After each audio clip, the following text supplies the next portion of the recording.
Patriarchy نے ہمیں جو نیریٹو دیا, ہم نے اس نیریٹو کو انٹرنلائز کیا. ہم خود کو مردوں کی نظر سے دیکھتے ہیں. سیلف آبجیکٹیفیکیشن بنیادی طور پہ یہی چیز ہے کہ میل گیز سے آپ خود کو دیکھیں, یعنی آپ بیک وقت آبجیکٹ بھی ہیں اور آبجیکٹیفائی کرنے والے بھی ہیں. پھر ہم بھی خود کو اسی تناظر میں دیکھتے ہیں کہ کیا میں اتنی خوبصورت ہوں کہ کسی مرد کو پرکشش لگ سکوں.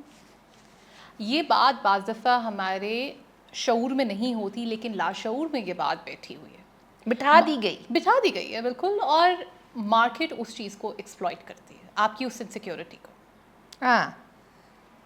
ٹریگر کرتی ہے. وہ انسیکیورٹی جو پیٹریارکی نے پروڈیوس کی ہے, اس کو مارکیٹ ایکسپلائٹ کرے گی اور اس سے اپنا منافع کمائے گی.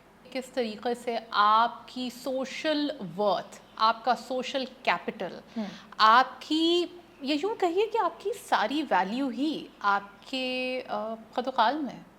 اور پھر آپ اپنے ان خد و خال کو مردوں کی نگاہ سے دیکھیں گی, مردوں کی نگاہ سے ان کو مکمل طور پر پرفیکٹ کرنے کی کوشش کریں گی, اور یہ نظام, مارکیٹ, کیپٹلزم اس کا فائدہ اٹھائے گا. مرد کا نظام.